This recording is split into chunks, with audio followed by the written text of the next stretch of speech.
Halo Kandri, Halo, halo, selamat halo, malam Kak. datang.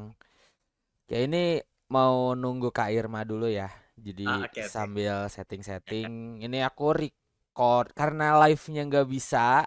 Jadi Iya mendadak jadi 1.000 ya Kak ya. Aku iya juga kaget. makanya aku juga kaget lah. Biasanya aman-aman aja nih kok jadi 1.000. Makanya udah deh Iya, kita recording di ini aku recording iya. di PC ya Kak ya. Jadi aku ada PC. Oke, Jadi sesi oke, kita ini di record di PC gitu. Ini oke, aku sambil cek setup sih. oke Kak, oke, Sambil nunggu Kak Irma, nanti udah Kak Irma datang kita mulai ya. oke Kak, Jadi temanya tuh kan kita ngobrolin tentang selingkuh ya Kak ya. Yang oke. kepikiran itu pertama tuh mungkin dari pengalaman Kak Andri nih, kita Mm-mm. kita gali aja kenapa sih kok orang tuh bisa sampai selingkuh gitu loh. Good. Oke, Oke, nah ini Irma datang. Nah, terus yang kedua itu kenapa kira-kira yang pertama apa yang bikin orang selingkuh, yang kedua kenapa orang bisa selingkuh, dan oke. pembahasan ketiga tuh apa, Mak? Gimana cara berdamai ya? Tadi tuh ya, gimana cara berdamai ketika mengalami perselingkuhan gitu loh. Oke oke Kak. Ada storynya Kak kan ya? Kurang lebih Ah, dari ada. pengalaman Kak Andri nih. Iya iya. Bisa Mudah-mudahan bisa. bisa relate ya Kak ya obrolannya ya. Karena Udah relate ya. mungkin nanti si posisinya si video ini bakal kita upload di YouTube-nya Ruang Curhat. Nanti kalau misalnya Oke Kakak oke. mau, kita bisa Iya. share videonya sih nanti. Oke oke. Begitu. Oke Kak. Oke, ini udah ini sih. Untungnya Oke. bisa mah ini videonya. Heeh, untungnya videonya bisa ini. Aku kira nggak bisa. Sebelumnya nggak bisa soalnya. Oh sebelumnya nggak bisa ya. Jadi kan ini aku pakai OBS kan.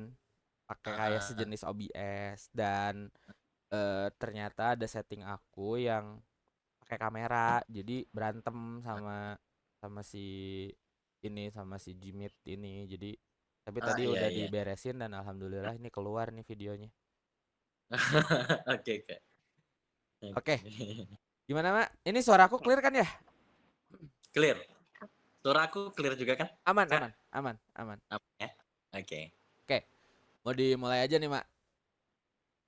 Oke, mulai aja. Mm-mm. Dari aku aja ya. Iya, oke. Oke. Halo Kandri, apa kabar? Halo, kabar baik, Kak. Kakak gimana kabarnya? Kabar baik, alhamdulillah. Kita sering chat-chatan dan kadang apa ya namanya? Hilang lagi, chat lagi hilang lagi karena di balik ya di selain di RC juga kan aku ataupun Kang Faris juga sama-sama punya kesibukan, jadi kita agak Heeh, susah keep kontak gitu. Dan untuk heeh, pembahasan, kayak gitulah. Dan untuk pembahasan sekarang nih kan udah tadi disampaikan sama Kang Faris ya tentang iya, perselingkuhan gitu kan. Waktu mhm. itu juga kan dari Kak Andri juga pernah ngehipnoterapi korban-korban perselingkuhan ya. Aku lebih tepatnya adalah, eee, pelaku sih, kok pelaku. Hah? Pelaku Hah? juga? Kor iya, korban iya, pelaku iya, Wah, jadi sudut pandangnya lengkap sih. wah, itu menarik sih. Ini menarik sih. Wah. Oke. Jadi Oke. gimana nih dari orang-orang yang pernah datang sama Kak Andri Mhm, dan dari POV orang yang pelakunya dulu deh, Oke, pelakunya dulu oke. deh. Kita mulai dari oke Dari pelaku dulu pelaku, ya. Kita mulai POV dari dari pelaku pelaku ya. dulu. Oke. Oke. oke Kenapa seseorang itu tuh kok bisa selingkuh ya gitu. Itu oke sih. Oke. oke, Apakah itu tabiat? Apakah ada kesempatan? Apakah sebenarnya mereka tuh nggak berniat untuk berselingkuh gitu, cuman karena keadaan, entah itu karena ternyata saat kita ngobrol dengan lawan jenis, kok ternyata nyaman juga ya, dan ada ketertarikan gitu, yang awalnya biasa aja sebenarnya gitu, cuman kok lama-lama jadi tertarik ya gitu. Dan disitulah ada bumbu-bumbu mungkin menjurus ke arah perselingkuhan padahal awalnya mungkin tidak berniat gitu. Oke, ya ini menarik banget nih, Kak. Jadi biasanya dari kasus-kasus yang aku temuin gitu ya, Mhm mhm. eee, pelaku yang melakukan perselingkuhan ini awalnya sering berpikir kalau dia yang nggak beres nih. Misalnya, kayak dia itu mungkin tabiatnya buruk sehingga kayak jadi penggoda ya, kalau perempuan bilangnya penggoda laki orang gitu ya. Nah, Mhm. kalau misalnya pelakunya pria, nah kalau pria itu nggak menyalahkan diri sendiri tuh, malah kepedean. Misalnya bilang, "Oh cewek itu takdir saya," gitu. Nah, itu ada beda sudut pandang ya. Wow, Jadi kalau oke. kalau pelakunya pria itu kepedean, katanya istrinya tuh bukan takdirnya, takdirnya tuh cewek itu, gitu. Nah, kalau pelakunya wanita Wow, menarik, oke. Wow, nah, wow, wow, wow, Ini itu agak mind blowing, ini agak mind blowing buat itu aku, glowing sumpah. banget, aku nggak pernah nemuin. iya, kalau laki-laki alasannya bisa jago loh, dia bisa mengungkapkan hal spiritual misalnya, "Oh dia adalah soulmate saya," atau twin flame gitu. Wah, Wah, dia bisa mencari segala pembenaran, untuk menyatakan kalau istrinya itu yang salah gitu. Kayak oke. semacam playing victim gitu bukan? Iya, begitu. Kalau laki-laki tuh ada kehebatan di situ ya. Tapi kalau perempuan, sudut pandangnya, "Oh aku ini," eee, misalnya wanita, maaf ya, rendahan gitu misalnya, mudah tergoda orang gitu. Nah, kemudian kalau dari sudut pandang, pelaku wanita, itu biasanya, ketika dia menghadapi masalah hidup gitu, terus dia merasa tidak dapat afeksi yang cukup dari Oke. pasangan gitu ya. Mhm mhm. Kemudian tiba-tiba dia curhatlah ke teman kerja misalnya kayak gitu kan, teman Teman kerjanya kan kerja pria gitu ya? itu dia, Ah, teman oke. kerja pria nih. Ah Nah hah terus ah hah ah. teman kerja prianya itu yang biasanya juga punya luka pengasuhan juga, nanti akan memanfaatkan kesempatan nih, langsung lah kasihlah perhatian-perhatian gitu kan, Wah, yang oke. dibutuhkan sesuai dengan cerita si cewek. Pokoknya kalau ceweknya bilang pasangannya gini gini gini, wah dia penuhin tuh. Nah, pasangannya kurang perhatian, wah pas ulang tahun dibeliin kado yang banyak gitu kan. Kalau pasangannya Menarik.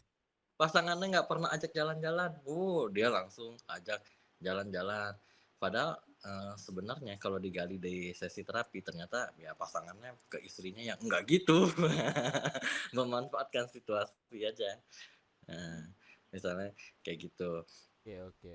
Jadi dari rasa nyaman itu, tiba-tiba kalau dari sudut pandang perempuan, eee, kemudian dia akan nyantol nih, nyantol. Dia akan mulai punya perasaan punya perasaan, suka sama suka gitu, merasanya cowoknya juga suka dia gitu. Nah, dia yakin banget nih 100% sama-sama suka, apalagi kalau cowoknya pinter manipulasi dengan twin flame, soulmate, dan Ya. segala macam itu ya. Ah ah ah ah ah Itu ah ah. jadi makin nyantol dan akhirnya akhirnya ya terlibatlah, Terjadilah ya si perselingkuhan terjadilah itu si gitu. perselingkuhan itu, ya. Oke Dan oke. kalau kalau prianya makin pintar memanipulasi, itu bisa jadi sampai plus-plus kan. Oh Nah, iya iya, betul betul. Iya iya iya iya. Dan kayak nggak gitu. jarang sampai kayak gitu ya, sampai plus-plus itu ya. Itu nggak jarang lagi, Kak, Mhm mhm. nggak jarang, ya. Kayaknya sudah banyak ya yang sampai plus-plus begitu, Iya, gitu.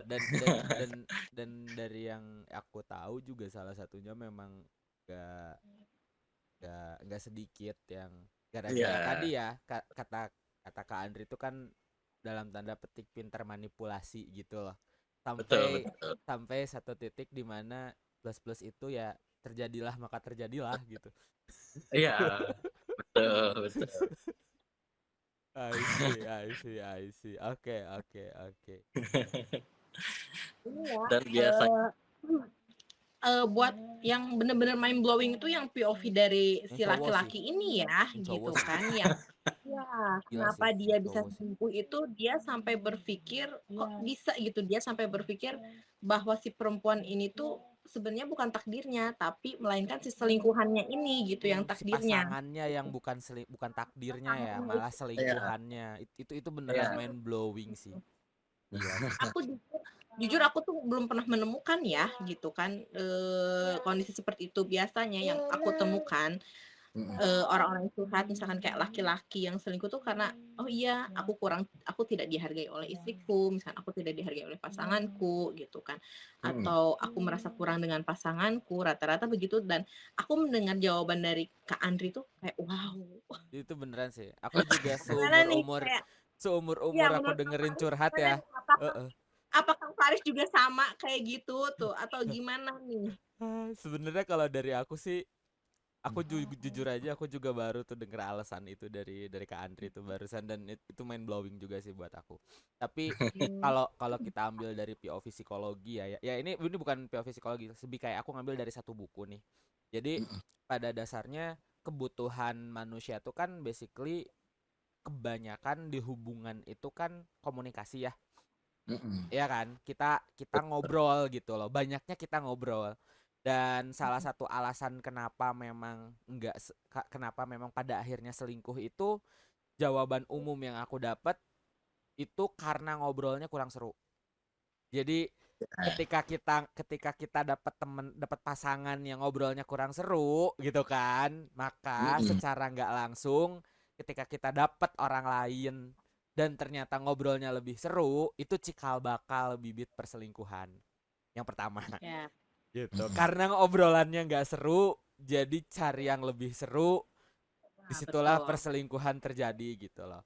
Nah, terus ada lagi nih dari buku nih, cowok itu dalam komunikasi itu menekankan hierarki, dalam artian yang tadi Irma bilang soal dihargai, soal Mm-mm. didengarkan, soal Ya, diikuti keputusannya gitu kan. Nah, Mm-mm. cowok-cowok tuh yang aku tahu ya gitu loh, dari yang emang curhat-curhat tuh mostly memang mereka selingkuh karena bagian itunya tidak dipenuhi sama pasangannya gitu. Ini untuk versi pria.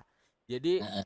hierarki dia untuk bisa didengarkan, hierarki dia untuk sarannya dilakukan, kayak kebutuhan dia untuk dihargai, di apa namanya diikuti lah ya gitu sebagai pemimpin gitu kan di rumah tangga gitu kan, atau di hubungan itu yang Mm-mm. nggak terpenuhi sama pasangannya ini. Jadi dia mencari keluar dan ternyata di luar ada. Ternyata dia bisa lebih dihargai, saran dia bisa lebih didengarkan, gitu kan.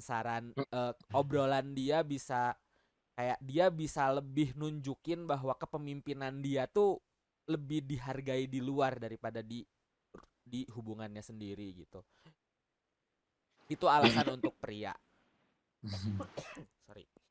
Nah, sedangkan alasan untuk wanita itu yang tadi sempat disinggung sama Kak Andri juga, itu soal afeksi. Jadi pada dasarnya wanita itu menginginkan connection. Wanita itu menginginkan hubungan yang memang setara gitu loh. Wanita itu pengen pengen pengen jadi partner, pengen dilibatkan. Nah, poin-poin itu pada akhirnya yang nggak didapat dari pasangan yang sekarang.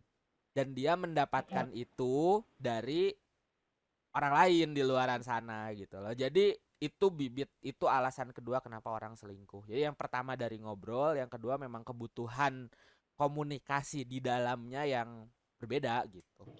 Dan ada satu lagi yang memang perlu aku sampein, ada yang namanya bids atau request.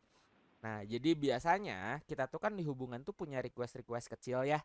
Kayak Mm-mm. misalnya nih, aku pengen dong diantar jemput sama kamu, nggak usah sering-sering deh, misalnya seminggu 2 kali atau seminggu 3 kali gitu kan. Nah, si Mm-mm. request-request ini nggak dipenuhin sama pasangannya, tapi Mm-mm. dipenuhin sama orang lain gitu. Nah, itu jadi alasan juga orang selingkuh. Gitu sih, Mak, dari yang aku pelajari ya, sama dari case-case yang udah aku hadapi lah gitu. iya iya betul. Nah, Relate sih apa yang dari, apa namanya, dari Kang Faris bilang juga relate relate banget. Jadi ada beberapa orang yang curhat sama aku juga sama begitu, begitu kan.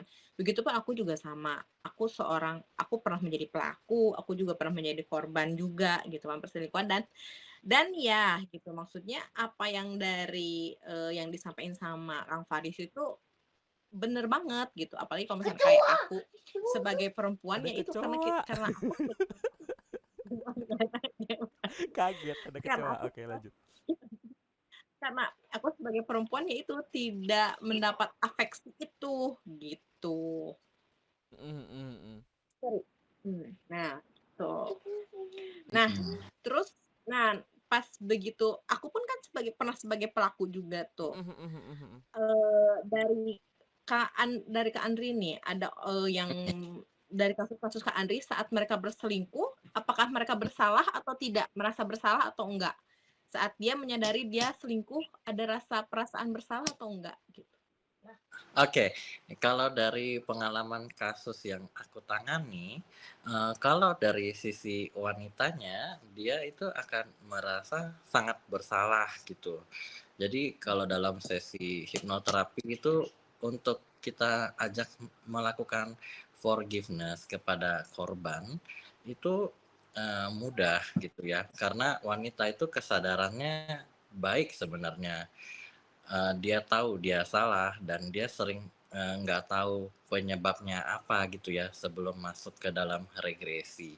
Nah, tapi yang cukup menantang sebenarnya menurut dari pengalamanku sendiri kasus-kasus ini lebih ke pria ya, karena pada saat sebelum diregresi ya mungkin benar keluhannya mirip-mirip juga tuh, kurang dihargai dan semacam itu. Tapi pas diregresi dia bisa punya alasan-alasan seperti tadi tuh ya, yang bikin mind blowing itu ya, Itu bener, mind soulmate. blowing banget. Itu mind blowing parah sih. Nah nah, jadi ternyata, pria itu mempunyai banyak pembelaan yang berlapis-lapis gitu ya. Oh, justru Karena malah dia pria ya berpikir yang lebih banyak pembelaan daripada wanita ya. betul. Jadi pria itu justru yang kalau dari pengalamanku itu banyak sekali, ya benteng-benteng pertahanan untuk nggak mau ngaku salah. Oke, oke, oke. Ya, Menarik, kalau dari menarik. pengalamanku seperti itu sih, Kak. Jadi kalau wanita itu biasanya lebih mudah karena kita gali akarnya, kemudian kita bagaimana untuk memulihkan kembali keutuhan dirinya, kemudian memberikan sudut pandang POV bahwa kamu itu adalah diri yang berharga, kamu itu mampu berdaya. Kita carikan poin-poin yang bisa membuktikan kalau dia berdaya, dan biasanya setelah itu mereka kesadarannya akan sangat bagus ya, bisa akhirnya jadi mandiri, terus karirnya berkembang gitu. Eee, kalau kalau di pria itu ya harus agak berdebat sedikit. I see, menarik. Mungkin kalau laki-laki itu tidak ingin disalahkan kali ya. Iya, Jadi akan mungkin Heeh. karena patriarki nggak ya, perdebatan-perdebatan Kak? ya, perdebatan-perdebatan yang akan membenarkan apa yang dia lakukan. Iya, karena Mmm, basicnya dari hierarki itu tadi, Mak. Jadi kan hierarki ini kan dia pengen selalu ada satu level di atas ya Hmm, posisinya. Jadi hmm, dia ingin apa namanya kayak dia memandang bahwa dirinya nggak salah loh. Karena hierarkinya dia ber kayak kayak kalau misalnya dengan alasan yang mind blowing tadi ya kata Kak Andri ya, aku ngambil mhm. kesimpulannya kayak gini loh. Jadi karena memang aku posisinya pemimpin, ya kan? Terus kayak aku juga merasa bahwa yang aku pimpin ini tidak bisa aku pimpin. Jadi hmm. sebenarnya salahnya bukan di aku dong. Karena ya salahnya dia yang nggak bisa aku pimpin gitu loh. Jadi aku nyari orang lain yang memang bisa aku pimpin dan dan dianya mau juga aku pimpin gitu loh. Itu logika yang aku tangkep dari alasan mind blowing itu tadi sih. Ah, iya iya, aku jadi sepakat Akhirnya sepertinya sih kalau begitu aku ya. curiga mungkin kayaknya Kang Faris pernah begitu ya. Aku ngambil kesimpulan dari mind blowing barusan loh ya.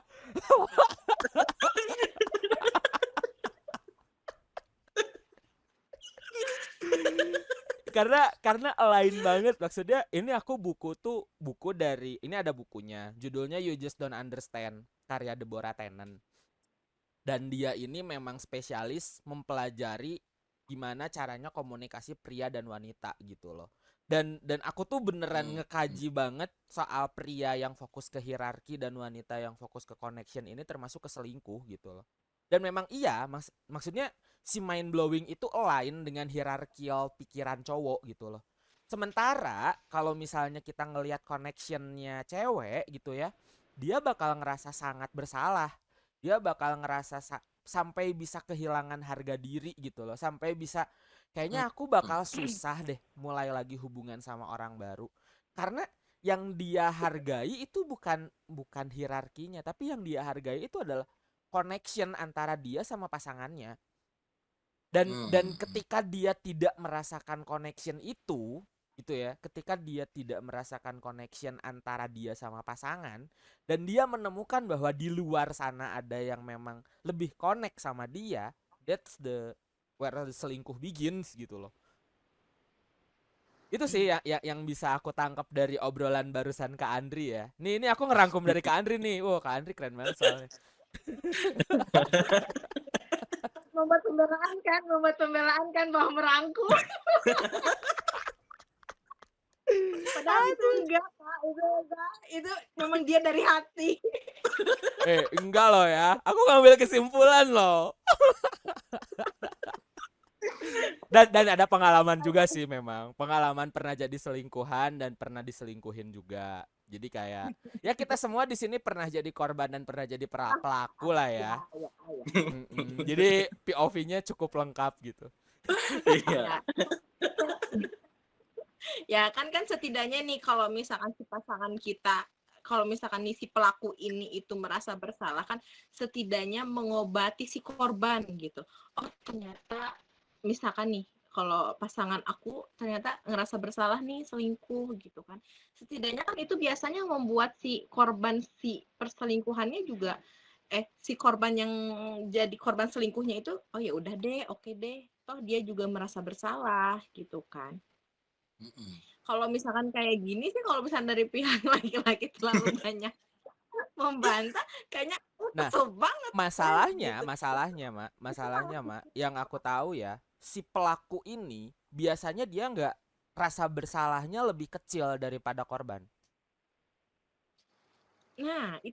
Karena si pelaku ini ngerasa punya pembenaran tentang tindakannya itu loh. Nah, itu bahayanya itu ke si korban ini. Yes. Jadi si korban ini merasa bersalah, merasa insecure.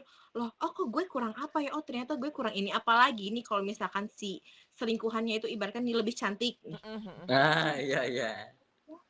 Oh iya ya, pantes ya dia lebih cantik. Dan itu tuh bakal bener-bener ngelukain harga diri si perempuan yang diselingkuhi gitu. Banget. Kayak, oh ternyata aku kurang ini ya, aku kurang itu tuh sampai bener-bener bikin trauma. Jadi terkadang nih dia itu suka benci melihat dirinya sendiri gitu. Iya, bisa sampai kayak gitu. Aku jelek, aku jelek, pantas aku diselingkuhin gitu. Kayak gitu juga nggak sih yang datang korban-korban yang datang ke Kak Andri juga kayak begitu nggak sih? Iya, benar. Kalau yang jadi korban dan nggak sekaligus jadi pelaku, itu banyak yang akhirnya merasa kalau dirinya nggak berharga ya, nggak layak dicintai, terus kayak pokoknya sehancur-hancurnya gitu, negatif banget pikirannya.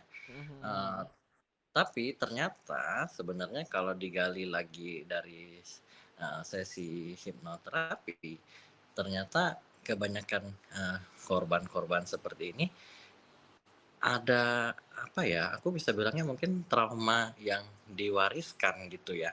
Oke. Jadi trauma yang diwariskan. Ini gimana Kak maksudnya Kak? Bisa kita bisa dijelasin lebih lanjut nggak tentang trauma yang diwariskan ini? Jadi dari beberapa kasus yang aku temuin, justru menariknya bahwa korban ini kebanyakan punya riwayat seperti ini nih, misalnya ya, papanya pernah selingkuh sama perempuan lain, atau kakeknya pernah selingkuh juga gitu, misalnya ke atas seperti itu. Oke. Dan terutama yang cukup rawan adalah si papa ya, ketika papa itu berselingkuh dan ketika si anak itu mungkin masih baby gitu ya. Mungkin orang kan pikir nggak tahu apa-apa ya. Mm. Tapi ternyata pada saat dia dewasa, secara tidak sadar, dia itu akan mencari atau menangkap untuk mencari pola-pola jatuh cintanya itu sama pasangan yang cenderung akan melakukan perselingkuhan. Wah, serem juga ya. Hah? Bentar. Aku nggak nangkep. Jadi enggak kan kayak misalkan nih, maaf ya Kak, Iya, aku potong, mau tanya ulang. oke, oke. Jadi kan tadi Kak Andri bilang, Mm-mm. jadi trauma masa lalu gitu kan, trauma turunan lah ibaratnya Turunan, gitu. ya, Trauma warisan. Nah, warisan. Mm-mm. dia kan yang dari kecil bayi gitu kan, terus orang tuanya selingkuh kan, si bayi itu nggak tahu apa-apa. Kok Iya, bisa dia sampai pas begitu dia besar, dia bisa seperti itu, kok bisa kayak gitu? Itu kan bener-bener di alam bawah sadar juga kan ya? Dan si bayi benar. juga kan Iya ya. Jadi kalau misalnya pikir lewat logika kan si bayi juga nggak tahu. nggak tahu, iya. Jadi, Kita ngelihatnya bayinya nggak tahu gitu. ya, Mhm. Kita ngelihatnya bahwa bayi itu hanya observer yang pasif betul. gitu. Tapi Dari POV ternyata, orang dewasa ya, dari POV orang dewasa mm-mm, ya, mm-mm. gitu. Iya betul Kak. Dari POV orang dewasa kan bayi itu kayak nggak tahu apa-apa gitu ya. Mhm. Tapi ternyata eh, gelombang otak kita ini Kak, ternyata diciptakannya seperti ini. Ketika usia 0 sampai 2 tahun, itu kan kita dominasinya di gelombang delta ya, 0 sampai 3 Hz gitu ya. Nah, di sini ternyata sang bayi itu akan merekam apapun tanpa Filter, sensor, merekam apapun tanpa akan filter. ngerekam di bawah sadarnya itu kan tanpa Mm-mm. filter kan. Tanpa filter. Dan di usia 2 sampai 7 tahun ternyata tetap berlanjut seperti itu karena pembelajarannya dia em, memang naik ke gelombang theta, tapi kan di situ kita banyak belajar ya, harus belajar jalan, belajar bahasa dan lain-lainnya. Nah, di sini juga semua itu direkam tanpa logika karena untuk mempercepat proses belajar kita kan. Nah, jadi ternyata dari yang kita anggap kalau bayi itu nggak ngerti apa-apa, ternyata Mhm.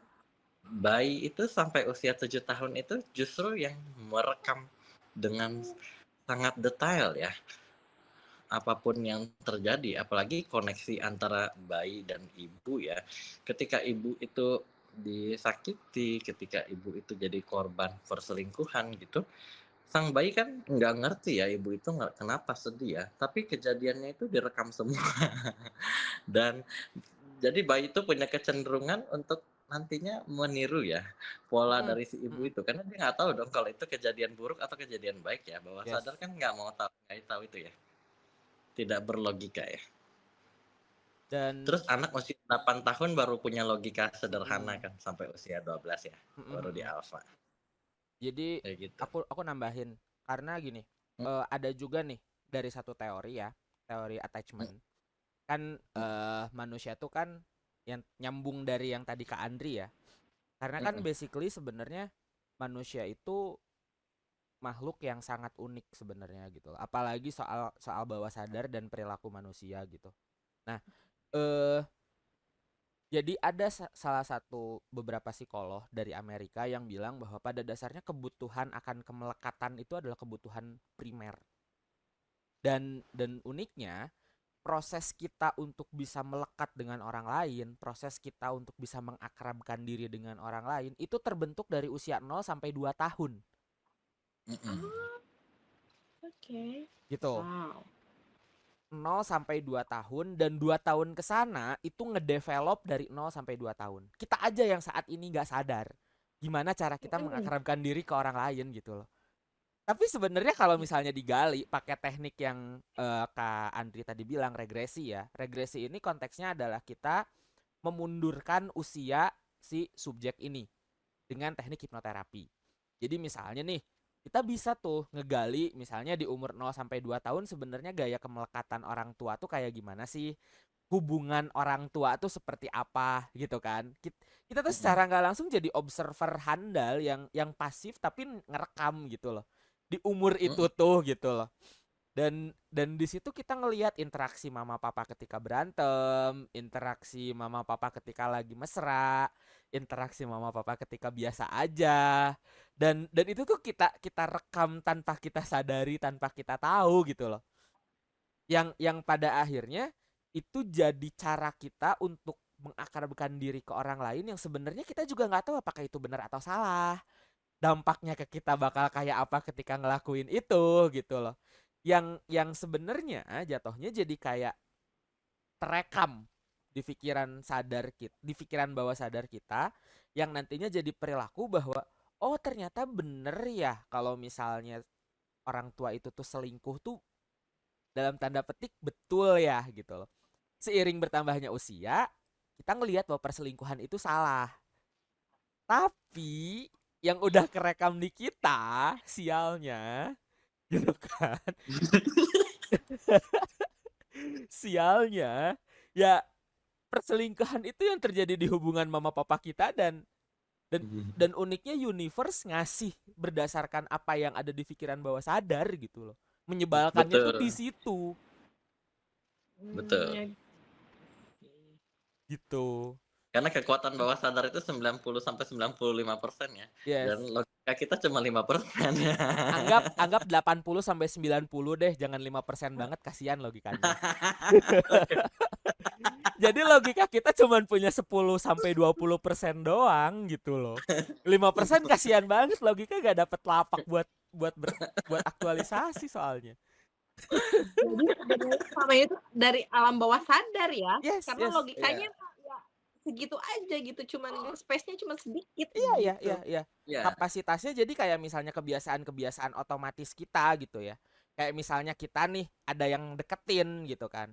Nah, itu kan respon bawah sadar pertama. Mm-mm. Nggak kita pikirin gitu loh. Kayak tiba-tiba Ya. jeder. Ini bukan tipe kita deh kayaknya gitu loh. Langsung kayak sepersekian detik udah Detik, bisa ngambil betul. keputusan gitu loh. Nah, itu kekuatan bawah sadar yang menentukan gitu loh. Kan kalau misalnya logis mungkin bakal mikir kayak ini orang kayaknya harus dicek dulu deh seenggaknya 1-2 minggu ke depan interaksinya kayak apa. Itu bahasa logika. Iya Logika, betul. kan? Itu bahasa logika banget. Tapi ketika Mm-mm. kita udah milih pasangan, sebenarnya mostly 80% tuh bawah sadar yang nentuin. Betul, betul.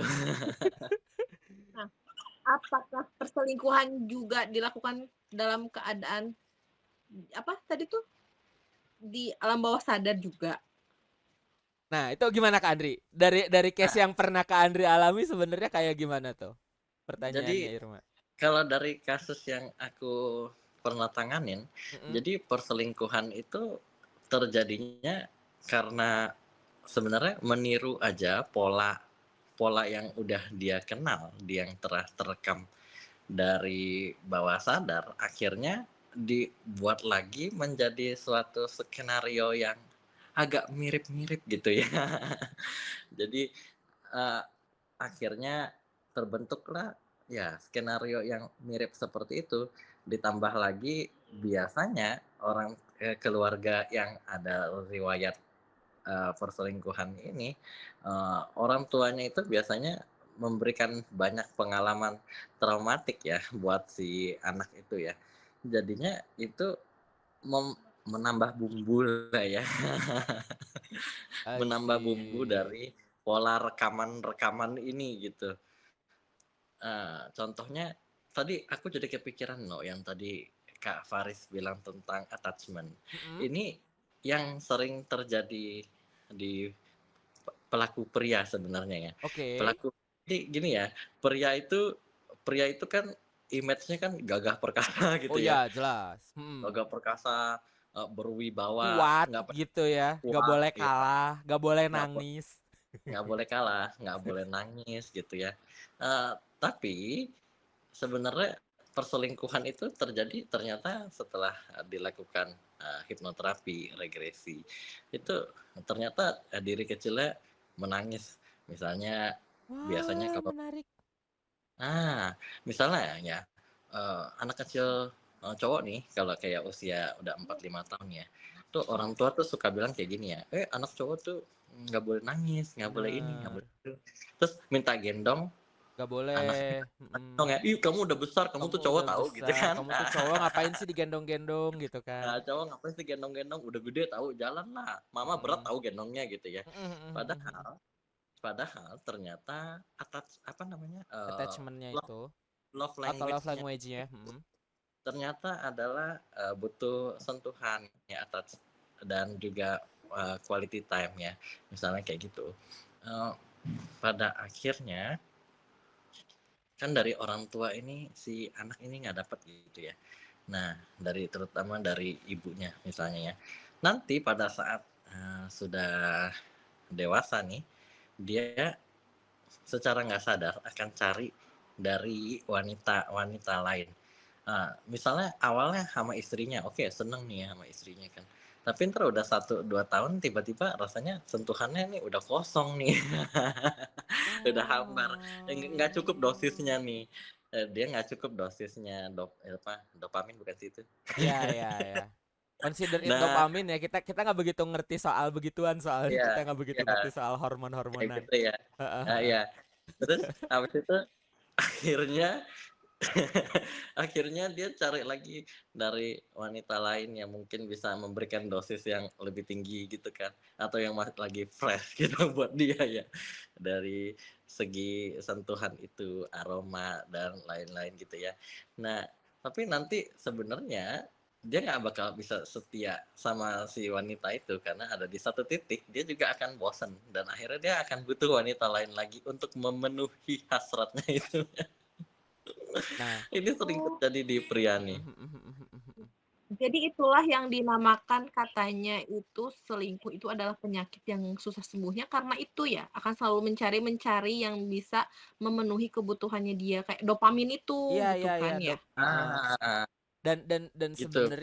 sebenarnya cara ngobatinnya ya dibalikin lagi buat meluk inner child-nya yang terluka itu, basically. Betul. Jadi Sebenarnya. gimana cara ngobatin orang yang seperti itu yang aku tahu ya dan yang pernah aku kerjain itu jatuhnya jadi kayak pakai regresi juga dan kayak si anak kecil versi anak kecil ini yang umur berapa nih, let's say umur 4-5 tahun yang pengen dapat perhatian dan lain-lain tuh beneran dipeluk sama dia yang dewasa, beneran di apa namanya dikabulin keinginannya dan itu tuh dalam dalam kondisi hipnosis tentunya ya, gitu loh. Betul. Setelah itu keinginan dia untuk mencari itu dari kebutuhannya, misalnya dia pengennya dipeluknya sama siapa deh gitu, misalnya pengen sama ibunya, ya udah kita datengin ibunya untuk meluk dia gitu loh, atau pengen sama neneknya atau pengen sama siapa gitu loh. Nah di momen terapi itu, di momen di dalam sesinya itu ya kita datengin untuk memastikan dia ngerasa tercukupi dari dalam,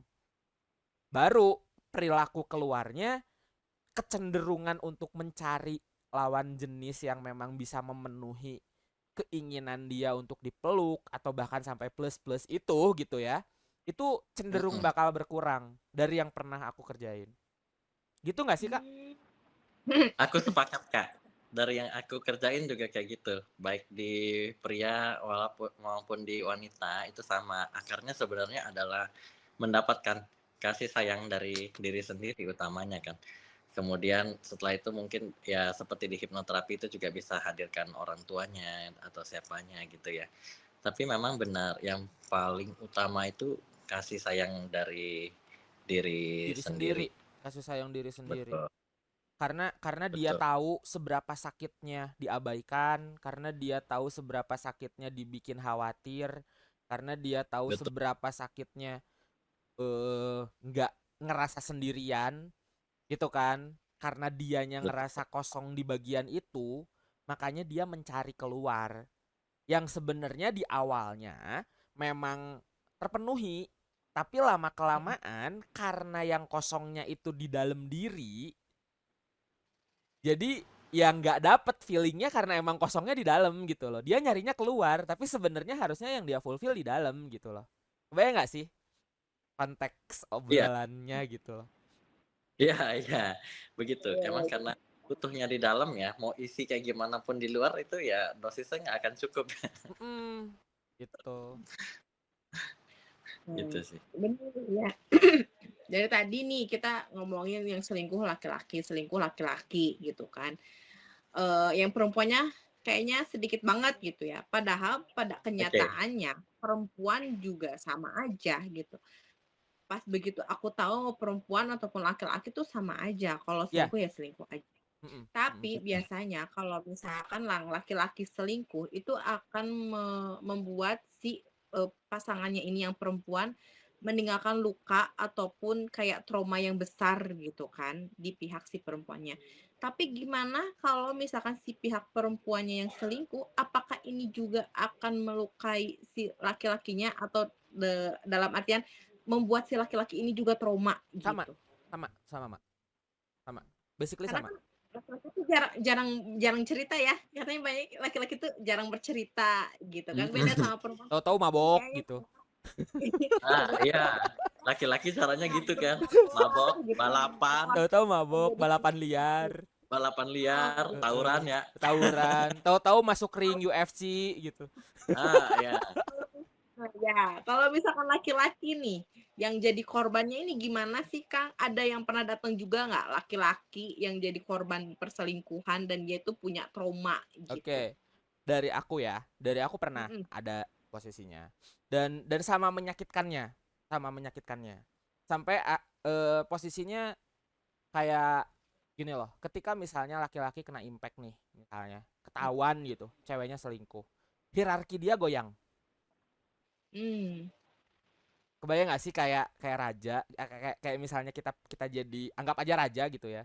Terus udah gitu yang emang kita tahu bahwa semuanya under kontrol kita, tahu-tahu ratu kita selingkuh sama raja lain. Mm-mm. Kayak anjir, ternyata selama ini teh aku teh nggak sekompeten itu ya menjalani hubungan ini, sampai pasangan aku aja bisa selingkuh loh sama orang dan aku nggak tahu loh gitu loh. Kayak pukulannya tuh telak banget, pukulannya telak banget. Tapi harus ada tapinya ini, karena cowok, karena pria itu tidak diberi ruang untuk mengekspresikan diri, karena kita harus kuat gitu kan, karena jadi pria gak boleh lemah, dan toxic masculinity lainnya gitu ya, anggap toxic masculinity lah gitu. Pada akhirnya kita jadi mendem itu sendiri dan stres sendiri, dan pada akhirnya untuk mulai PDKT aja bisa ragu gitu loh, Hmm. bahkan Nah, sampai gimana takut, kalau bahkan sampai takut Nah, gitu. kalau dari Kak Andri sendiri gimana? Adakah korban laki-laki yang datang gitu cerita, curhat dan minta untuk diobati gitu? Kalau laki-laki yang full korban, kebetulan aku belum berpengalaman. Oh, gitu. Jadi lebih banyak yang datang itu perempuan kali ya? Perempuan dan laki-laki sebagai Pelaku biasanya ya. pelaku. Nah, laki-laki sebagai pelaku yang minta diterapi karena misalnya perempuannya tuh udah sadar terus dia nggak terima gitu. Gitu. Kalau misalkan dari segi pengobatannya nih, anggaplah mungkin itu ya si korban ini perempuan. Itu biasanya gimana sih Kak Andri ngelakuinnya? Oke, kalau aku biasanya akan menelusuri dulu ya akar-akar di masa kecilnya. Kemudian aku izinkan dia untuk mengeluarkan dulu nih emosi-emosinya. Setelah sudah selesai, emosi-emosinya itu udah rilis, terus aku mulai akan ajak dia untuk mencari rasa berdayanya dulu ya. Aku akan cari, ajak dia melihat dirinya itu sebetulnya berdaya, mampu berdiri di atas kaki diri sendiri dulu ya. Kemudian habis itu aku ajak juga dia untuk memeluk inner child-nya ya, untuk berdamai, untuk memberikan kasih sayang. Kemudian jika dianya sanggup juga bisa diajak untuk berdamai dengan figur orang tua ya. Kemudian, nah kalau di perempuan ini yang menarik adalah biasanya kalau dalam pengalamanku perlu dilatih untuk membuat, batas ya, boundaries ya, karena kebanyakan, perempuan ini mungkin didikan budaya atau gimana ya, suka jadi kayak people pleasing gitu ya. Oh, people pleaser. Mhm, mhm, People mhm, pleasure gitu kan. mhm, mhm, Jadi mhm. kayak maunya, pokoknya orang lain seneng gitu, orang Mhm, lain mhm, mhm. jadi diri sendiri tuh nggak dipikirin gitu. Mhm, mhm, mhm, mhm. Itu aku biasanya akan ajarkan mereka untuk ya lebih memikirkan dirimu sendiri untuk bisa berkembang. Jadi setelah semuanya udah diutuhkan gitu, biasanya, mereka akan bisa lepas dengan mudah sih. Yang penting rasa berharganya, rasa berdayanya, kemudian rasa keutuhan dalam dirinya itu memang perlu dipulihkan dulu. Oke. Gitu. Berarti tujuan akhirnya dibikin damai sama diri sendiri ya Kak ya, kalau kayak gitu ya. Iya Dan iya, damai dengan pada akhirnya yang aku tangkap dari cara Kak Andri itu kayak gimana caranya biar dia bisa tenang dulu secara emosi karena kan setiap orang harus diekspresikan tuh emosinya. Dan hipnosis betul. tuh dan hipnoterapi itu salah satu tools atau salah satu metode yang sangat memudahkan kita untuk oh ini 15 menit lagi katanya callsnya nggak apa-apa lanjut aja ya. Nah, jadi iya bentar Kak, siap dismiss. Oke. Jadi itu pun yang aku lakuin sih Kak. Jatuhnya jadi kayak aku bantu dia buat ngekspresiin emosinya. Kayak dia punya emosi apa sih gitu kan? Dia punya emosi takut, ya udah kita kita ajak untuk menyelami rasa takutnya sebenarnya apa sih yang kamu takutin gitu kan. Dan bener Mhm, hipnoterapi ini sangat membantu banget untuk gimana caranya si emosi ini bener-bener bisa keekspresiin dengan proper ekspresi. gitu loh, dengan cara yang proper gitu. Nah, baru tujuan akhirnya juga sama sebenarnya. Jadi aku ajak biasanya kalau aku ajak memaafkan dulu, memaafkan diri sendiri, memaafkan pihak-pihak yang memang terlibat dalam proses perselingkuhannya bukan untuk memaklumi dan mengizinkan itu terjadi ulang gitu ya, terjadi lagi, tapi lebih kayak itu for the sake of kenyamanan dan keamanan hidup kamu aja. Kamu boleh kok tetap dendam sama dia, kamu boleh kok tetap ada keselnya sama dia, tapi demi keamanan dan kenyamanan hidup kamu gitu loh. Kamu mau Mhm, memaafkan sampai sebatas mana gitu. Biasanya aku kayak gitu. Dan setelah itu baru diajak damai. Kayak semua semua kan biasanya ada part ya di dalam diri kita tuh betul. ada bagian-bagian yang berantem Mak, biasanya Mak. Jadi ketika ketika kita berselingkuh itu di dalam kita tuh berantem Mak. Ada yang pro dan ada yang kontra gitu loh. Ya, pasti. Iya kan? Itu disadarin banget gitu loh. Tapi kita bingung gimana cara ngakses mereka biar bisa ngobrol dan damai dan berdiskusi gitu loh. Nah, lewat hipnoterapi salah satunya ada teknik namanya part terapi. Nah, biasanya aku lebih sering pakai itu sebagai closure gitu. Jadi, Betul. ketika di akhir aku cari nih bagian mana sih yang paling ngerasa disakitin ketika berselingkuh, ketika jadi korban perselingkuhan, atau bagian mana sih yang ngerasa bersalah ketika dia jadi pelaku selingkuh gitu loh. Terus didatengin lagi lawannya gitu loh. Kebalikannya dari itu. Akhirnya mereka diskusi, mereka boleh tonjok-tonjokan, mereka boleh apa-apaan, endingnya tapi harus pelukan dan saling memaafkan gitu. Kalau aku itu proses yang biasa aku kerjain ketika ngadepin orang-orang yang selingkuh. Selingkuh dan korbannya ya. Yes, yes, yes. Karena bagian yang perlu kita garis bawahi adalah ketika kita lagi bekerja dalam tanda petik mengerjakan proses selingkuh itu, di dalam kita tuh berantem gitu loh. Mhm. Selalu ada yang setuju dan selalu ada yang tidak setuju gitu. Nah, gimana cara ngedamainnya? Ya pertemukan part-part itu gitu loh. Tapi part-part itu juga perlu didamain dulu secara general, secara emosinya, secara apanya. Jadi ketika bertemu tuh emang udah netral posisinya. Dan memang hipnoterapi jujur buat aku tools yang cukup powerful untuk membantu itu terjadi sih. Untuk memudahkan itu semua bisa terjadi. Ya, biasanya itu berapa lama sih proses sembuhnya? Kalau Hmm, kata Kak Andri gimana, Kak? Keluar banget. Mm-mm. Ya. Kalau dari pengalaman kasusku biasanya sekitar 3 sampai 4 sesi. Biasanya aku juga suka pakai part wisdom terapi ya Mm-mm. untuk Oke. biar si diri dia sendiri itu lihat point of view dia dari sudut pandang bijaksana. Terus nanti dia akan lihat, oh ternyata sebenarnya aku itu bisa berpikir secara bijaksana loh. Aku itu sebenarnya nggak segitunya, nggak lemah kayak gitu loh gitu. Nah biasanya aku juga suka pakai part ini, wisdom terapi ini untuk memberikan dia sudut pandang, kamu itu aslinya bijaksana loh. Kamu itu sebenarnya punya sumber daya dari dalam dirimu sendiri itu untuk bangkit gitu. Dan kamu itu nggak bisa diperdaya orang karena sesungguhnya kamu itu bijaksana gitu sih. Nah, kalau di aku sih sama sih, kurang lebih sekitar sekitar 2 sampai 4 sesi lah. Tuh. Karena memang balik lagi di setiap sesi ini kita punya satu objektif tertentu. Misalnya di sesi pertama fokus ke rilis emosinya.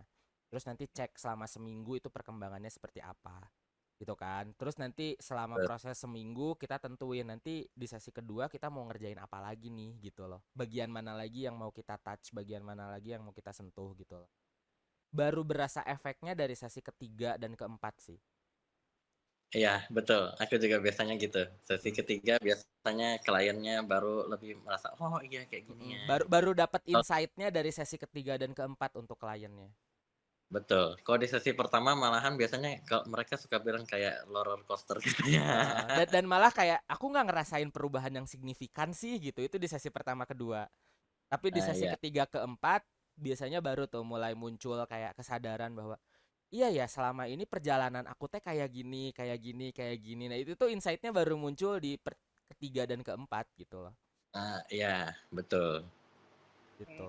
Tapi itu biasanya kan kalau perselingkuhan itu pasti akan meninggalkan trauma nih. Mm-mm. Apakah dengan kita mengikuti sesi hipnoterapi ini gitu kan? Anggaplah ini pengobatan ya, pengobatan untuk Pengobatan selingkuh. pelengkap lah ya, bukan bukan pengobatan primer ya, ini pengobatan pelengkap.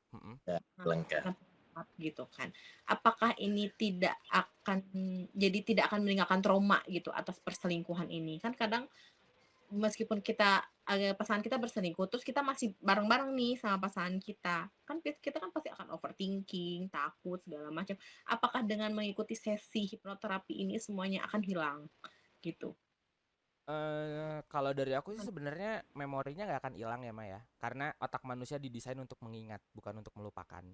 Gitu. Tapi yang bisa dipastikan adalah intensitas emosi kesel, marah, benci, dendam dan segala macamnya drastis turun. Hmm, Betul. Gitu. Jadi mungkin traumanya bakal tetap ada, lukanya bakal tetap ada di situ, gitu kan? Kalau memang dia nggak berusaha buat nyembuhin. Tapi mm-mm. di sisi lain si intensitas emosi bencinya, yang ganjelnya, yang bikin overthinkingnya dan segala macam itu bisa drastis turun. Betul. Dari yang aku biasa kerjain kayak gitu sih. Oke. Kalau aku sendiri sering kali nih ditanya orang kayak gini ya. Jadi kalau hipnoterapi itu bisa menghilangkan total ingatannya nggak sih? Eee, Jawabannya sama ya seperti yang dibilang oleh Kak Faris ya, bahwa kita itu didesain untuk mengingat ya, memori kita itu bagus banget sebenarnya ya. Dan menurutku juga bahwa setiap luka yang ada di dalam perjalanan hidup kita, itu sebetulnya adalah suatu pembelajaran untuk kita itu terus bertumbuh ya. Yes. Dan menariknya kalau misalnya pembelajaran ini kita nggak mau ambil hikmahnya, nggak mau mempelajarinya, polanya itu kan akan terus ngulang loh. Bahkan Mm-mm. bisa bisa jadi masalahnya itu makin lama makin berat karena kita nggak mau belajar. Jadi tujuan hipnoterapi ini sebetulnya kan kita mempelajari kan, menggali ke akar untuk apa? Untuk belajar sadar pola, kemudian setelah itu kita bertumbuh untuk menjadi diri yang lebih baik. Setelah itu nanti polanya akan break ya, termasuk pola trauma warisan itu kan. Jadi ketika kita sadar kalau oh ternyata di keluarga kita ini ada warisan, setelah kita tahu apa pembelajarannya dari sudut pandang bijaksana, tiba-tiba polanya ini akan break dan nggak lanjut ke anak-anak kita. Dan Kuncinya satu adalah di belajar ya. Yes, dan satu poin tambahan lagi dari aku, kayak pada akhirnya kita bisa nerima lesson, pada akhirnya kita bisa nerima something itu setelah kita rela.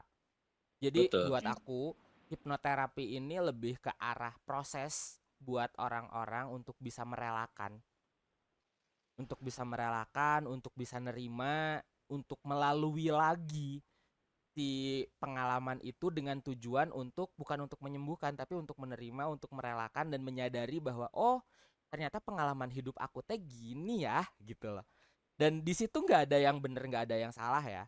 Di situ kita nggak menjudge apakah pengalaman dia baik atau buruk gitu kan.